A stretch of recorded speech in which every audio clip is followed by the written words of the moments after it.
The problem is, as business owners, we're right a lot. That is a problem because the times that we're not right, it's bad. It's bad. And because we're typically consistently right, or at least looking at right, when we're unwilling to listen to the other side. Stubborn. Oh, yeah, stubborn. Yeah. That's an excellent way to put that. Mm-hmm. If you want to figure out how to get better and more information, stay tuned. She's the CEO. He's the marketing and operations guy. If it's broken, you need the business fix. I have an example. Yeah? That's not polarizing. Okay. But this is kind of where this topic came from for me. Okay. The death penalty. And I enjoy it as an example because it's not, there's some people that are polarized on it, but it's not a super hot topic for a lot of people. No. It's not a hot button where you're instantly going to send someone like flaming haired running down the street. Mm-hmm. It was interesting. I was of the mindset, fry 'em. Okay. And someone gave me the stats. I sat down and listened to them. Yeah. And they said, hey, did you know that it's between 2 to 3% of the people we have executed have been innocent? Mm-hmm. And I'm like, well, that doesn't sound like a big deal. 2 to 3% error on stuff is pretty good unless you're in that 2 to 3%. Exactly. Then it's a pretty big deal. And when they mentioned that, I'm like, oh, crap, I have to start listening to the other side of the story more. Because once again, I was a staunch fry 'em kind of guy for a long time. Yeah. That was the moment where I was like, oh, I need to listen a little better. For those of you who are like, I want to do research, the Ohio Innocence Project down in Cincinnati, University of Cincinnati does some amazing work. They really do. And 100%. That's where my perspective changed significantly, in part because of my husband. So it's interesting how just listening to that side of it. Yeah. And so many people now, it took me a long time to become secure enough to listen to hear rather than listening to respond. Oh, yeah. Because I always felt I had to prove myself and all this other stuff. But that's largely what we're going to talk about today. Because do you feel like today's world is polarized maybe a little bit? Tiny bit. I mean, tiny bit. Not a lot. It's just a sliver. Right. Yeah. If you could see my facial expressions, audience. Yeah. Chrissy looks like someone just smacked her in the face. Oh, gosh. The problem is I've seen that this is carried over into business. It leads to misinformation, hidden risks, and a team that will stop sharing. This is the critical part. A team's going to stop sharing bad news because they know as the leader, you ain't listening. No, and your culture will die really fast. It's not a slow, painful death. It's like hit a brick wall. Yeah. Immediately jumped off dead. the cliff. Yeah, it's gone. No parachute. It's gone. You did the whole Tom Cruise Mission Impossible thing with the dirt bike. And you parachute. did not make it. No, you did not make it. You were a greasy spot. Yeah. Chrissy's getting graphic. That being said, this week we want to talk about the reactive listening compared with intentional listening. Yeah. This is core to leadership. Yes. As a leader, you're not there to be right. No. So many of us are told that though. And so many of us are also told if you're not right as a leader, you're not a leader.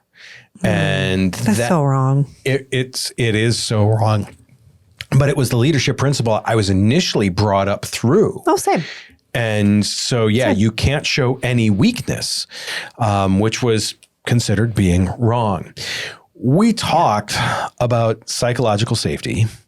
How does a leader's ability to listen to learn? Yeah. If they have that inability to hear people, how does that erode safety for the team? Yeah. So I think a lot of leaders think they're listening, but they aren't. Instead, they think they're listening. They're just waiting to talk. So they're not listening. They're waiting their turn. I've been in so many meetings. I think I say meetings and dealing with people. I would say it's also sometimes when you're dealing with when your kids are preschoolers and you're talking and then all of a sudden they start immediately. So I feel like a lot of times as leaders, we model that behavior too, which is not okay. You see it when someone's on the edge of their seat. And it's like, I got this. Yes, no. And teams can feel that difference immediately between a leader that's actually listening and a leader who's just waiting to talk. Yes. It's very easy. So I like to break it down into, you listen, you learn, and then you lead. The 3 L's. The 3 L's. Listen, learn, lead. We need to bring the letter people back. You know what? I will get them out of my purse. They're in my other purse. I took them from my kitchen, from my refrigerator. I was going to bring them and I forgot because I brought a different bag. So listening. Listening is not hearing. Listening is creating space. Okay? And I know that there's going to be some times where people are like, this is going to sound really woo-woo and like we're in therapy. Yes, we are. We're going to just learn the things today. Okay? So sit down, drive in your car, and listen to me. All right? Listening is not hearing. Listening is creating space. If I interrupt, if I defend, if I redirect too quickly, what I am really telling the team is, I don't actually want your input. I want confirmation. And I really just want to move on to the next thing. And that's not okay. Because if I really want people to listen to me, I'm going to listen to them. And so when we do that, when we don't take the time and create space to listen, that's when safety drops. So if you're an interrupter, we've talked about this in other podcasts, you count to 3 when someone takes a breath. Okay. I know that my brain works really fast. And I know that I am sometimes that person who wants to talk quickly because I want to make sure that you hear what I have to say too. Stop it. So I'm saying that to me, Chrissy, especially when you're having a disagreement or an in-depth discussion with your spouse, at least count to 3. Okay. Ask them if they have anything else to say in a nice way. Don't say, do you have anything else to say? Don't do that. Are you done yet? Are you done yet? Is it my turn? No. Just say, have you finished your thought? Is there anything else you'd like to say? Like that's just give that. Is there anything else you'd like to add in context? I want to make sure I understand this. So that's the listening part. Right. There's 2 things that I want to add to that. When you said woo-woo, yes, the one thing, nothing irritates me more than when someone says, you were given 2 ears and only 1 mouth. I'm like, I'm not a toddler. Stop. That's what my kindergarten teacher used to say. Correct. That was just annoying. Correct. There's a reason why when we did like vacation Bible school and my Indian name was Little Running Mouth. Kid you not. That is what my mother named me as my Indian princess name because we did Cowboys and Indians one year. It was in the 80s. You can judge me. I don't care. But my name was Little Running Mouth. That does not surprise, it wouldn't surprise you if I would have told you the same story though either. No, that's the other thing that I think is funny is people are awkward about silence. Yeah. Let them finish and let it sit there. And if you're willing to let that silence sit there and just listen, they're probably going to give you more information. Yeah. And let your brain process what they said.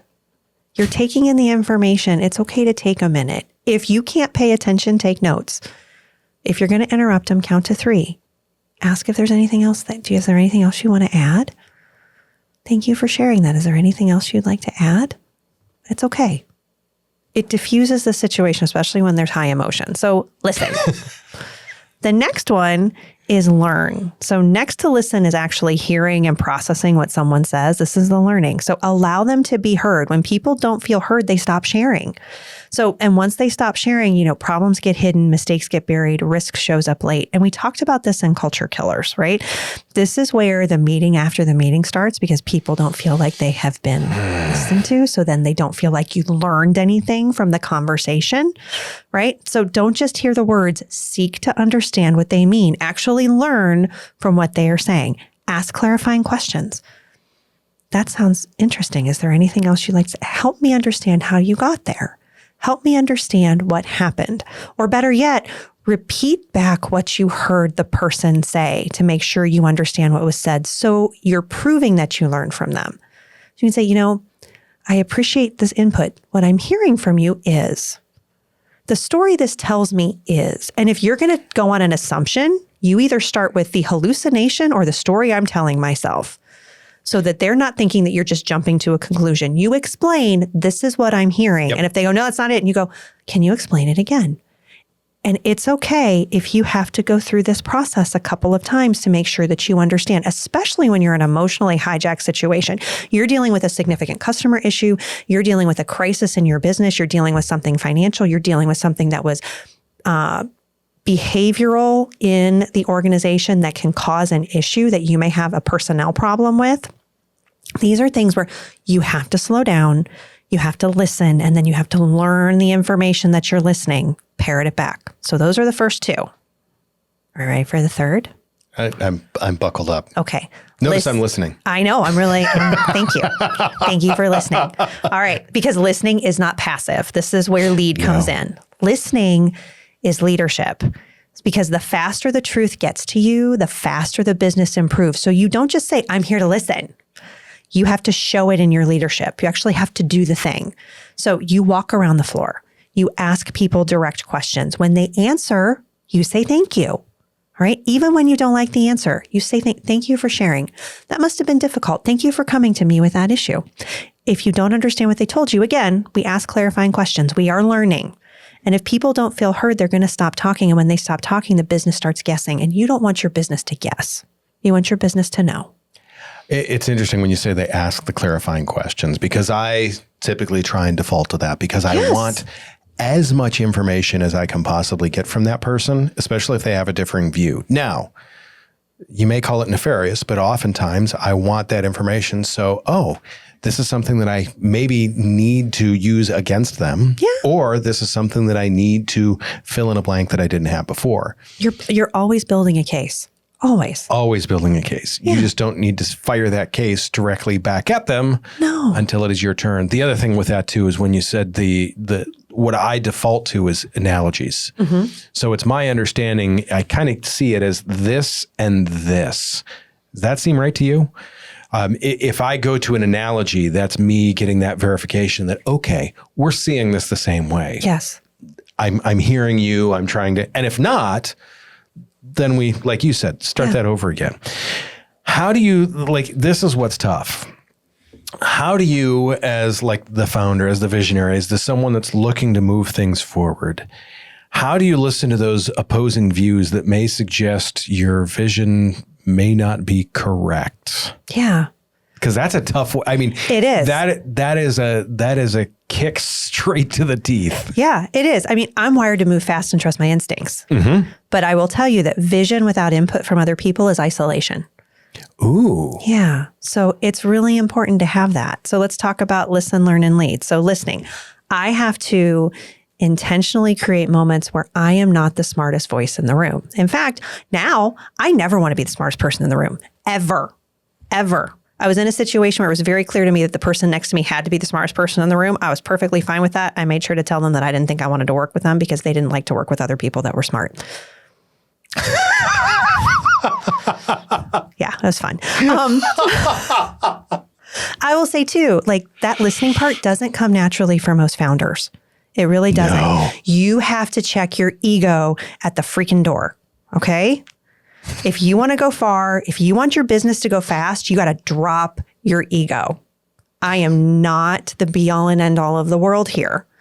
I want my organization to move fast. I want us to continue to grow, which means I've got to hire people that are smarter than me. I've got to hire people who are willing to have hard conversations with me. And we've got to dialogue through all of this. And at the end of the day, it's not about me. It's about how the business moves forward. Yep. So you want to be a solopreneur? Fine. You want to have people? You better check your ego at the door. So that's listening. Learning, people that are closest to the work for a founder are going to see the friction that they cannot see. If I don't listen, I don't learn. If I don't learn, I don't adjust. And if I don't adjust, the system is going to break while we're scaling. Yep. So you've got to learn to adjust because it's not just about the data. It's all about the action that comes after it. And then there's leading, which is, listening doesn't mean abandoning the vision. It means that we're pressure testing it. And this is really where leading comes in. The goal is not consensus, it's clarity. And strong leaders, they have to be willing to they don't protect their ideas, right? Strong leaders don't protect their ideas, they pressure test them. Is it the right idea? Yeah. And leading, sometimes the most important thing that you can do as a leader after you've listened and learned is to change direction. Leading a lot of times is changing direction. It's admitting that you're wrong and applauding someone for raising the issue. Oh my gosh. Thank you. I am so glad that I have hired people that are way smarter than me. They can see around some of these corners and we get to do this together. Thank you for coming to me. Thank you for letting us have this meeting, for talking to me about it. I really appreciate that you let me listen and learn from you. They will follow you to the end of the earth. Off a cliff. Yes. Yes. Yes. How do you coach managers to remove that personal bias? Because, a lot of managers are always right. So they, like, in so many cases, they miss, we get employees that are venting because they're frustrated about something. Yeah. How do you get the boss to, like, that mid-level or entry-level manager to not take that personally or to at least remove their personal bias so they don't see it as an attack? Mm-hmm. So most conflict I have found in my experience, it's not about what was said. It's about what's assumed. Yes. Yeah. It's how we assumed. And we know what happens when we assume, right? So let's go back to listen, learn, and lead. So listening. You got to teach managers to slow down and separate. And they are separating the words from the story that they are attaching to those words.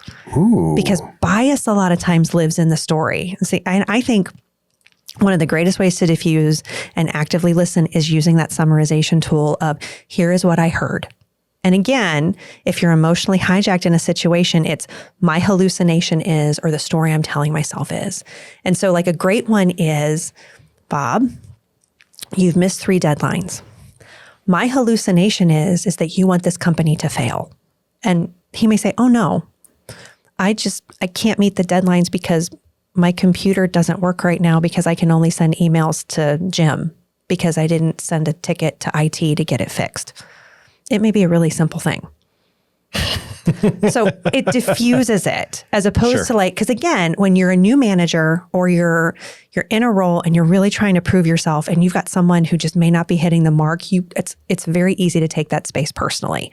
So don't take it personally. Let's just listen to kind of what's going on. The next one then is to learn. And this is where empathy becomes a tool. It is not a feeling. Okay. We're not trying to agree with the person. We're trying to understand the why behind what they're saying. Yes. Help me understand. And it's not, help me understand why you did this. No. No. Because we've all heard come on, we've all done that. I mean, first time as a manager, wait, why did you do that? No. Help me understand what you were thinking, or help me understand the process. Help me understand, can you tell me the story of how this happened? So, I mean, the same way we can do it in business, we can also do it with our children. Like this is one of those things where it's how you do this. And the easier and less emotionally charged you ask these questions, the more you will learn. 100%. Because if they're like, oh, they're not mad at me, you could be raging on the inside. That is totally fine. They don't need to know that because you need all the information. There's a reason why, like, detectives and law enforcement get a whole lot more information from people when they're just casual and nice. Just tell me your story. Tell me what you were thinking. Where were you on the night of? Yeah, it's not an interrogation. It is a conversation. Okay, so learn from them in having the conversation. Okay, and then leading. Despite what you're hearing or how you hear it, you have to take the information and start formulating decisions based on your understanding. Mm-hmm. And this is where it's important to verify that you have listened and you have learned. Because if you're reacting to your interpretation instead of their intention, you are solving the wrong problem. I am interpreting it this way. That is not what I meant. You have right. Yep. How many times have you made changes to production when really it was just they were upset with Betty? Exactly. I have done that. Same. We have changed a process and then it's like, wait, why did we change this? Well, because this person got upset. I'm like, were they the only person that ever got upset? Yes. Oh, I screwed this up. Yep. So I changed a process for hundreds of people, hundreds of clients because one person made one mistake. No, I've done it. Don't do it. So to lead into that now, Josh, is the operations guy. I think sometimes it's really easy to talk about constructive dialogue. It's just really, it's squishy. Yeah. So how do you operationalize something as squishy as listening? What's the ROI in doing it?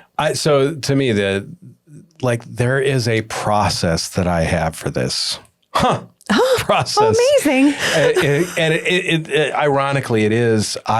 This is not outlined as graphically as most of how to edit a podcast is. No.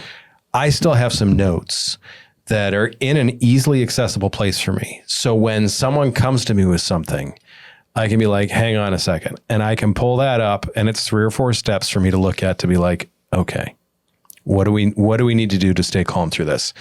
The first part, right? Yeah. Right. It's not being George Costanza's dad. Serenity now. No. It's not serenity now. To me, so many people are listening to answer. And when you do that, you are just there to protect the SOPs. Mm-hmm.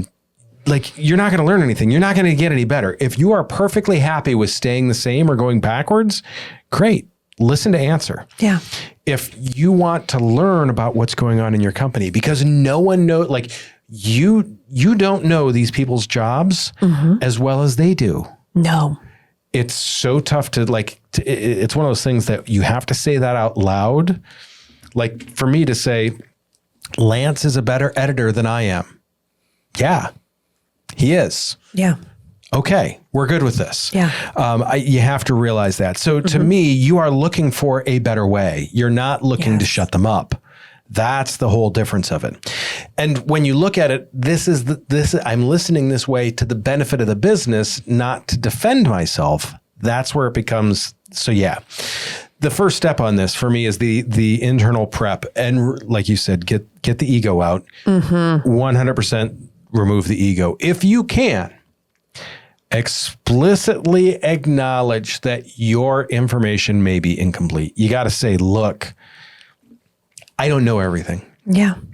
As soon as you can say that out loud, I don't know everything, which is tough to say as a business owner. I don't know everything.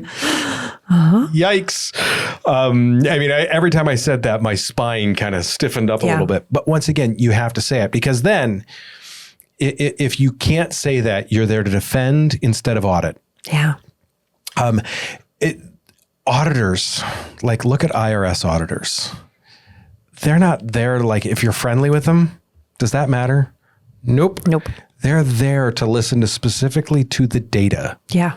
They're there specifically for the information. These people are about as emotional as this table.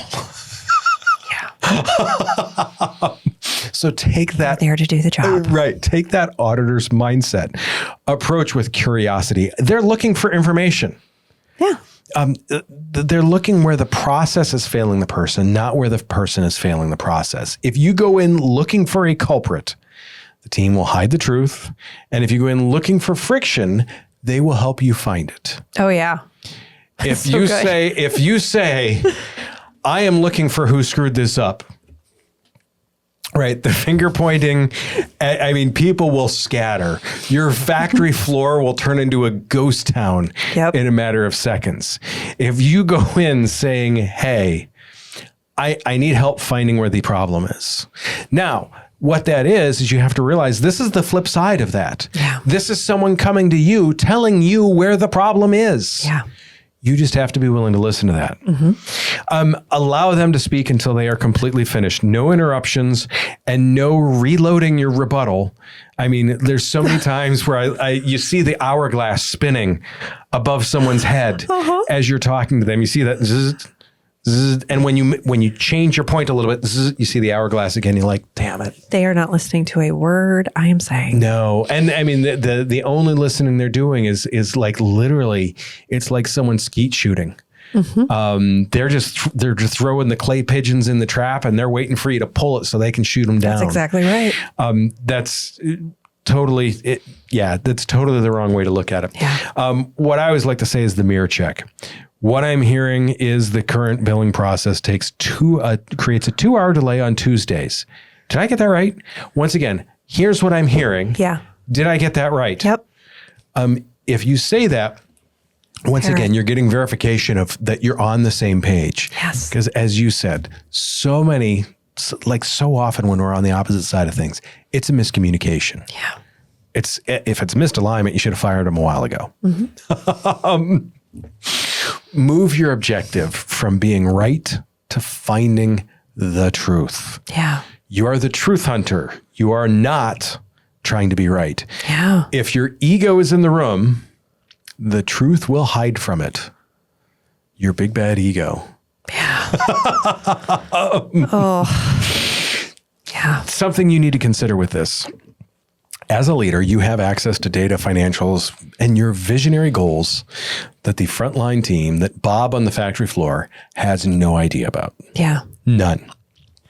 There is an information asymmetry. Your job as the business owner is to be looking at information, is to process information. What I always find interesting is someone's bringing you information and you want them to shut the hell up. No, never. Right? I don't care if it has nothing to do with anything. You say thank you. You just say thank you. I appreciate you coming to me with this issue that has nothing to do with anything that I need to worry about. But you know what? At some point in time, they might come to you with something else. So just say, you know what? Correct. Thank you for telling me this. I'll take it under advisement. Correct. Now, realize in that information asymmetry, that goes both ways because you're going to have a blind spot. Yeah. Bob on the factory floor puts the widget together much better than you do, and Bob knows what's holding Bob up. That's why you need to listen to Bob even when you don't want to. Oh my gosh, yes. Just give him 5 minutes. 100%. You are missing some critical information. So the people knowing the job know the mechanics of it. They know what's going on. If they don't, you've got a whole nother problem. You need to learn from them. You must listen to the person without using your extra info as a weapon. Because what I hate is when someone I've comes watched in. it so many times. I can't. Oh my gosh. Yeah. And I mean, and I know I've done this. Having a moment. Is because we're working on something. Maybe there's a process. Maybe there's something that we're working on shutting down.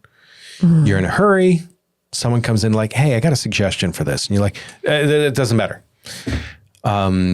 You're like, get the hell out of my office. I'm busy. Yeah. They have no idea that this is a process that isn't going to be needed in another 4 or 5 months. No. There's just, it's so many different ways for it to just crash and burn. Yeah. And if you do that once, you will never hear from that person again. No. At least not in a productive manner. Well, I would say this is also why it's really important that you share vision with your team and where you're going. Now, sometimes they don't need to know everything that's going on. Right. But I bet if they knew that you were working on innovation and optimization and something, that they might be less likely to come to you with an issue that they think might be eliminated in 6 months. Correct. Or if they come to you with something, be willing to say, hey, you know what? We're working on something that I think undoes that. But once again, ask for their input on it. Yeah. What do you think? Right. What are your thoughts? What do you think? If you are so worried about your innovation leaking out to competition through your employees, you got the wrong employees. You do. 100%. Because they should realize what they say is a threat to their own job at that point. Yeah. It's very simple. The other thing that I really want to talk about was the return on investment of this. If people shut down, they're going to stop listening to you. As soon as you stop listening to them, they're stopping listening to you. Yeah. That's when this is the maternity ward for shadow workflows. This is where shadow workflows are born. Yes, it is. It's not when two processes love each other very much and they get together alone at night. No, it's when you stop listening. That's when you get shadow workflows because they will circumnavigate the leader to get the job done however the hell they feel like they want to. Yeah. If someone doesn't feel heard, like I said, they're going to stop sharing.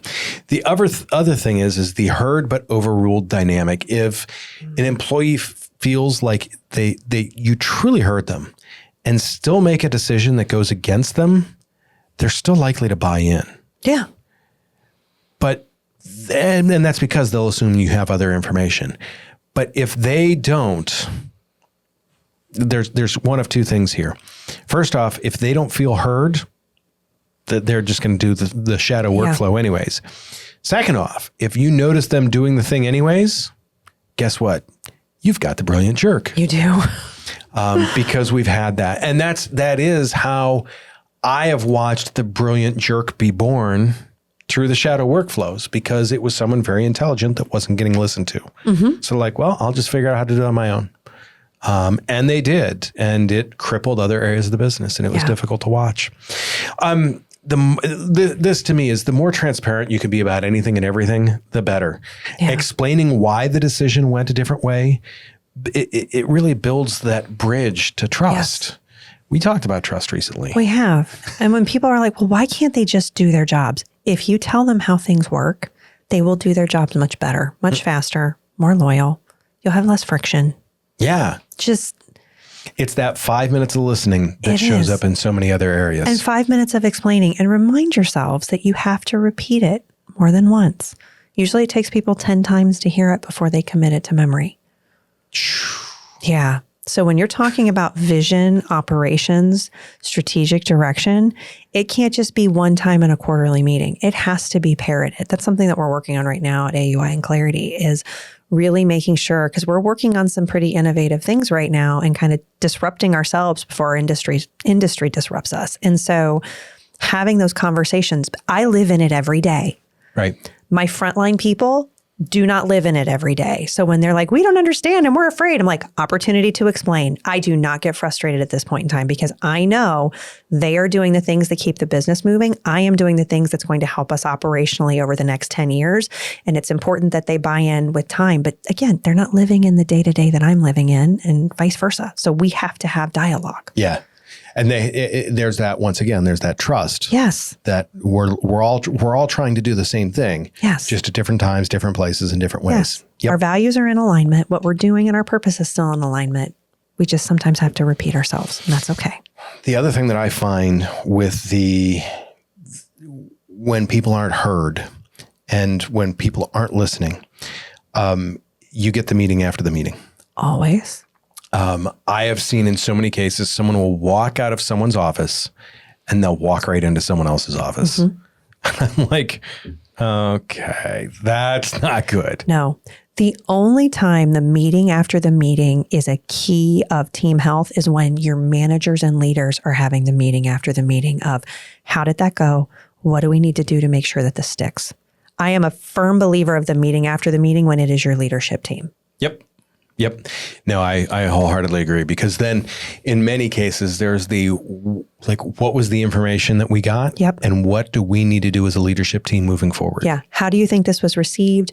Do you think you may have some people that are your early adopters, and they may be the people that you know you need to have in the room as a person that's proponent of? How do we sell that person? Did that person engage? What do we need to do? Like that type, like autopsy after a big meeting to make sure that you continue communication, absolutely necessary. Why should you be the moving option? Like why is being able to move your opinion? Yeah. Why is that leadership strength? Why would people see that as leadership strength when you say, oh, hey, yeah, we are going to change course? Yeah. Don't people see that as weakness? I think. I knew if I asked that the right way. You said it that way. Yeah. You're weak because you changed your mind. No, the ability to change your mind is not weakness. It is awareness. Yes. And that is huge. Rigid leaders are going to protect their ego. Flexible leaders, ones that can change their mind, protect the outcome, which is really the organizational health of the business. You know, if new information cannot move your thinking, I mean, you're not listening. That's it. I mean, if you want to grow, you've got to be willing to change your mind, change direction. Sometimes say, oh my gosh, I was wrong. Oh my gosh. The two most powerful things that you can say as a leader, besides thank you, are I was wrong and I don't know. It's funny. I've got a sports analogy for you. Mm-hmm. It's going to be one of your favorites. Is that a football analogy? It is. Okay. How many times do you see a running back go to run up the center and they stop and they're like, and then they head towards the side? Yeah. Same idea. Yeah. Or they wait for the opening. Right. They pause for a second because the offensive line has to make the hole. Right. Yes. They're looking at information and like, yes, what I thought I was going to do, yes, that's not an option. No. So many times when you see them run straight for the back of the offensive line, they go nowhere. Yeah. That's why I scream half the time when I'm watching football. Just say, here's one that I find so interesting. Sometimes the marketing data says, do A. Yeah. Sometimes customers shout, do B. Yeah. Who do you listen to? I would say if customers are consistently saying something different than the data, that's a signal. I think sometimes it's easy for people to go, it's just noise. No, it's not. That's a signal. You want alignment. You don't need to choose sides. Data tells you what's happening. People tell you why. It's interesting because, I feel like we've seen it all the time. The marketing data typically lags so bad that it's telling you what you looked at 6 months ago. Yeah. The customers are going to tell you what's happening today. Yeah. You need to listen to what people are saying. It can't all be lagging indicators. It has to be leading indicators too. Yes. Yeah. 100%. Are you okay with the awkward pause after someone finishes speaking? What do you think? I've done a lot of therapy. I've done a lot of negotiations. I've done a lot of employment stuff. Yeah. I have gotten really comfortable with silence, but most people are not. Most leaders are not. No. So if you really want to optimize yourself as a leader, you have to get comfortable with silence because silence is where truth shows up most of the time. Yep. I am completely comfortable with it. I typically, though, have, like you, the quick thinker, the wit is there. So I'm like, yes. And so it has a very conscious effort to pump the brakes. Yeah. But I can sit there all day and stare at someone and be like, okay. Well, it's the joys of having no dignity. Well, and I think, no, not for me. I would say the other thing too, if you fill that gap too quickly, you can cut off the real insight. Because if you have, a lot of times you're introverted or your auditory processor, it may take them a little bit more time to have that conversation. I mean, and I would say too, if you can't sit in silence, you are never going to hear the full story. No. Especially when you are trying to deal with an autopsy of a situation and you're like, okay, I don't know what the right answer is. I don't know what happened, but we got to start talking about what happened. So let's just sit for a minute. And when we're ready to talk, I'm here to listen. The other thing is that I've tried to look at with this, and the thing that I've told myself with it is, I know what I know. In this conversation, do I want to fill in the blanks or do I want to let them fill in the blanks in the information? I probably want them to fill in the blanks in the information so I can figure out what they know also. Yes. You're going to listen, then you're going to learn, and then you're going to lead. Right. Yeah. Right. I love some of these. Mm-hmm. The 7-second rule. Can you sit for 7 seconds?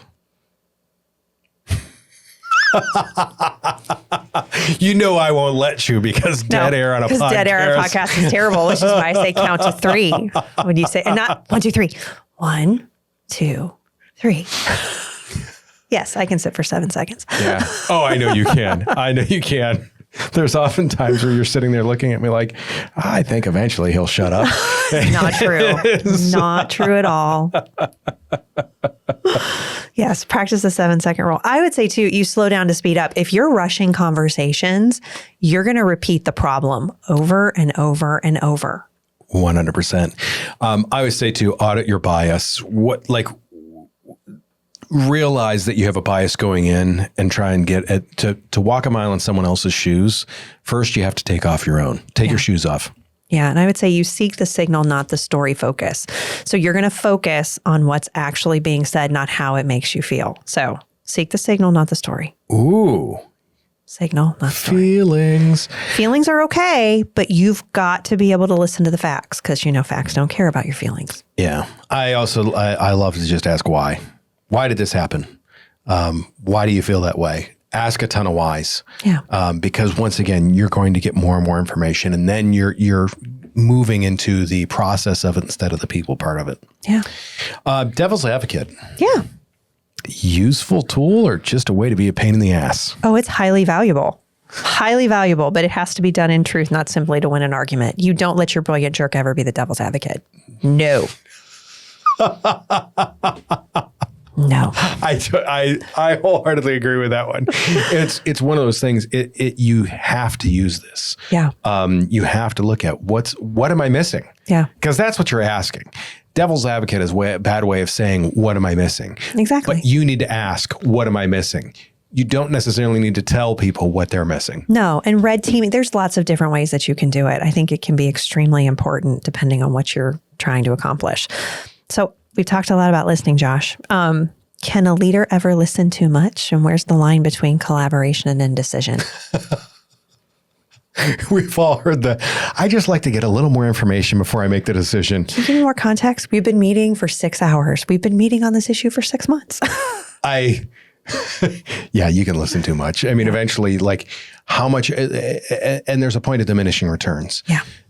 We all know that person that's going to tell you the story where they're like, it was a beautiful day. And I saw this one rock that caught my eye when I was out riding my motorcycle. And this is a story about me riding my motorcycle. And there's this one rock that was really pretty. And like, you're like, holy cow. Yeah, those are the people you don't ask to tell a story. Right. The birds are chirping. Right. Sure. Yeah. No, just tell me what's important about this. So yes, you can do that. What's your thoughts on it? Oh, absolutely. I mean, especially like we're going to argue over or have a discussion about where we're having lunch until dinner time. No.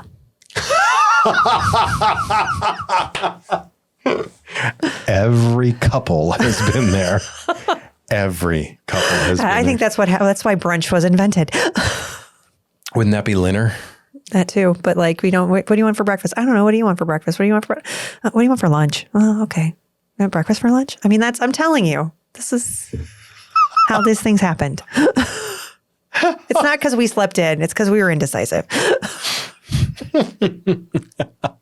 Nice. Makes sense. Makes sense. What's big pivot you've made because you listened to the other side? Strategic direction in how we built out our HR model. Interesting. So I had some ideas as to what I thought it needed to be. And then with some collaboration conversation and, really talking to Julie on that side, it was like, no.